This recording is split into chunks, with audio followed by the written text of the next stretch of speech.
Hello बच्चों, मनोज राय chemistry classes में आपका स्वागत है। आज हम लोग कक्षा 12 के कुछ इम्पॉर्टेंट नेम रिएक्शंस के बारे में पढ़ेंगे, यानी विभिन्न अभिक्रियाओं के बारे में पढ़ेंगे जो नाम से दिए जाते हैं और एग्जाम में आपके पूछे जाते हैं। काफ़ी महत्वपूर्ण ये रिएक्शंस होते हैं और आपके एग्जाम में बहुत पूछे जाते हैं। आज हम लोग हाइलोएल्केन और हाइलोएरीन के कुछ नेम रिएक्शंस के बारे में पढ़ेंगे। विशेष तौर पर इस वीडियो में हम लोग इन 4 रिएक्शंस के बारे में पढ़ेंगे। Darzens reaction, Hunsdiecker reaction, Finkelstein reaction और स्वार्ट रिएक्शन के बारे में पढ़ेंगे। डार्जन अभिक्रिया बहुत इंपॉर्टेंट अभिक्रिया है। इस अभिक्रिया का प्रयोग करके हम लोग एल्किल क्लोराइड का निर्माण करते हैं, स्पेशली एल्किल क्लोराइड का ही निर्माण करते हैं। डार्जन अभिक्रिया क्या है जान लीजिए। जब पिरिडीन यहाँ पर मीडियम का काम करता है, माध्यम का काम करता है। जब पिरिडीन में एल्कोहल, जिसे हम सामान्य सूत्र ROS से लिखते हैं, की क्रिया थायोनिल क्लोराइड SOCl2 को थायोनिल क्लोराइड कहते हैं से कराते हैं तो एल्किल क्लोराइड बनता है।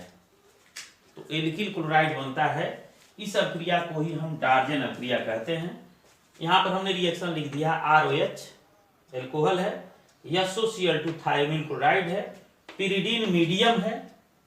यहाँ पर रिएक्शन में क्या होता है देखिए, यह SO जो है यहाँ से ऑक्सीजन को लेकर SO2 गैस के रूप में निकल जाता है और जो हाइड्रोजन है 2 क्लोरीन में से 1 क्लोरीन लेकर HCl के रूप में निकल जाता है और 1 क्लोरीन जो बचता है वही एल्किल ग्रुप से मिल करके एल्किल क्लोराइड बनाता है।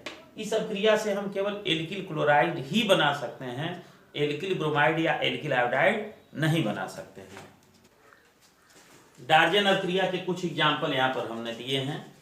जैसे मेथिल एल्कोहल की क्रिया जब हम थायोनिल क्लोराइड यानी SOCl2 से पिरिडीन में कराते हैं तो हमें मेथिल क्लोराइड SO2 और HCl बनता है। इसी तरह से एथिल एल्कोहल की क्रिया जब थायोनिल क्लोराइड से कराते हैं तो हमें एथिल क्लोराइड SO2 और HCl प्राप्त होता है। इस अभिक्रिया द्वारा केवल एल्किल क्लोराइड ही बनाया जा सकता है। हमने इसके पहले ही बताया है कि इस अभिक्रिया से केवल एल्किल क्लोराइड ही बनाए जा सकते हैं, एल्किल ब्रोमाइड या एल्किल आयोडाइड नहीं बनाए जा सकते हैं, क्योंकि SOBr2 जो यहाँ पर थायोनिल क्लोराइड के जहाँ पर इस्तेमाल होने वाला थायोनिल ब्रोमाइड है, यह अस्थायी यौगिक होता है, इसे बनाकर हम रख ही नहीं सकते हैं। SOCl2 को बनाकर रखा जा सकता है क्योंकि यह अस्थायी होता है, लेकिन SOBr2 अस्थायी होता है और SOI2 नामक यौगिक ज्ञात ही नहीं है, बनाया ही नहीं जा सकता है। इसीलिए इस अभिक्रिया का प्रयोग करके केवल हम एल्किल क्लोराइड ही बना सकते हैं, एल्किल ब्रोमाइड या एल्किल आयोडाइड नहीं बनाया जा सकता है। अगली अभिक्रिया का नाम है हुन्स-डीकर अभिक्रिया। यह भी आपके बोर्ड एग्जाम के लिए बहुत ही इंपॉर्टेंट है, कई बार पूछा गया है। हुन्स-डीकर अभिक्रिया, इस अभिक्रिया से सामान्यतया ब्रोमो एल्केन बनाए जा सकते हैं। जैसे इसके पहले हम लोग डार्जन अभिक्रिया पढ़े हैं, उससे केवल हम क्लोरो एल्केन बना सकते थे।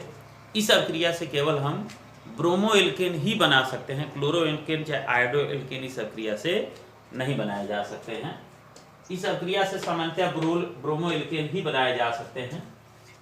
वसी अम्लों RCOOH जो मोनोकार्बोक्सिलिक अम्ल होते हैं उन्हें हम वसी अम्ल कहते हैं, जिन्हें हम RCOOH सूत्र से प्रदर्शित करते हैं।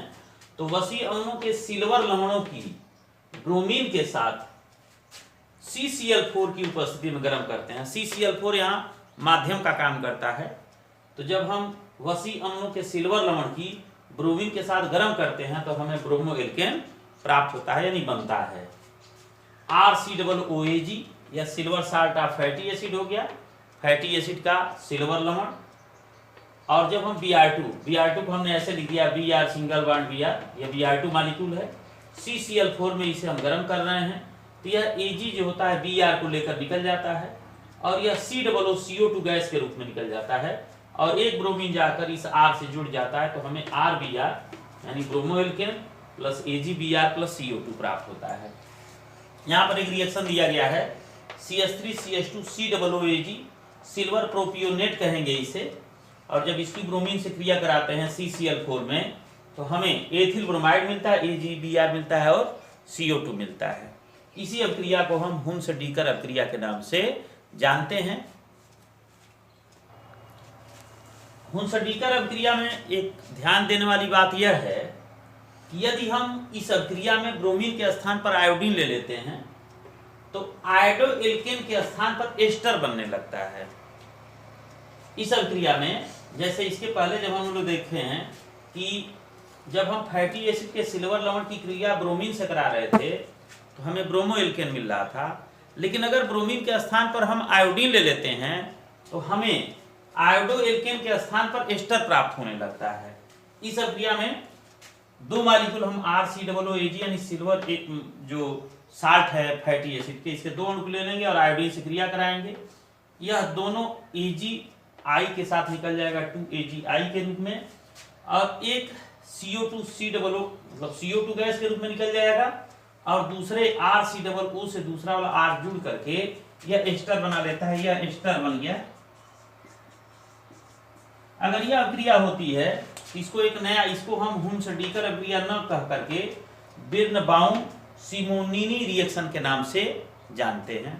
तो हुन्स-डीकर अभिक्रिया में अगर हम ब्रोमीन के स्थान पर आयोडीन ले लेते हैं तो हमें बिर्नबाउम-सिमोनीनी रिएक्शन होने लगता है।